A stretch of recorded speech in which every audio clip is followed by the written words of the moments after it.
Hi everyone, Kareen Erbe here with Broken Ground, and today I wanted to talk to you about the herbaceous understory that I planted underneath this mature apple tree. So when we first arrived here, all of this was grass under the apple tree, but this was already here. The apple tree was already here. I was super excited about that. So I just decided to build an apple tree guild around it, and I just wanted to show you what I have growing here under the apple tree. So let's have a look.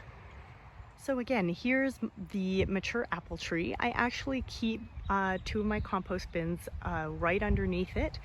One for the shade that the apple tree offers, and also then the extra nutrient that the compost provides to the apple tree as all of that material breaks down. So in here I have all sorts of different things. A lot of it is volunteer or self-seeded. So right here I have a bunch of orac, and this comes back. I let it go to seed year after year, and I just harvest it. It's great as a braising green, and great to just eat in salads as well.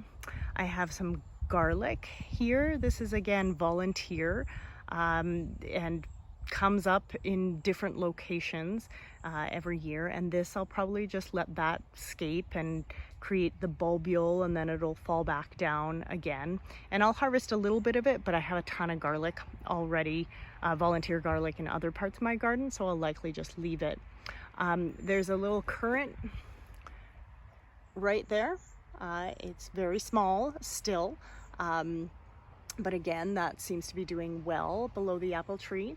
And then I have some parsley here, and I planted this parsley several years ago, and it's either seeding. You know, parsley is typically biennial in that it grows 1 year and then it comes back a second year and then it dies off. But this parsley just seems to come back year after year, and probably it's a combination of coming back and or seeding and self-seeding in this same area.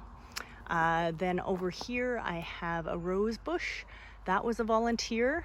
Again, I'll see how big that gets. I think it's just a woods rose, so we'll see. It'll probably stay in this little polyculture. And then back here you can see chive flowers, and then a rhubarb plant, and some motherwort right over there. So again, and you can see again this understory here of orac that's just kind of naturally happened in place. So a lot of different plants going on here. If you come around here, I have some volunteer sunflowers that are coming up, volunteer mustard greens, and then some lemon balm as well. So I think one of the takeaways from building this apple tree guild is that yes, you want to plant it to an extent, right? I intentionally planted the rhubarb and the chives and the lemon balm and the parsley, and I seeded orac.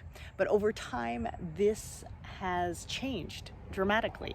And so what you want to allow yourself as you engage in these polycultures, as you plant your food forest, it's going to evolve, and it's a dynamic system. So you want to allow it to evolve in the way that it wants to. You know, some things are going to survive really well, some things are going to thrive, some things aren't going to do well. You put them in and they just don't take, or that's not the place for them. So just know that you plan it to an extent, but you also want to leave yourself open to the possibility of how it's going to end up, and that might not be how you had planned, but it's probably going to be better. And I love how this system has evolved over time. It's beautiful in the spring, and it makes me super happy, and it's not anything that I could have planned out, and yet now here it is many years later, and it's this sweet little spot under this mature apple tree that gives me a bunch of food.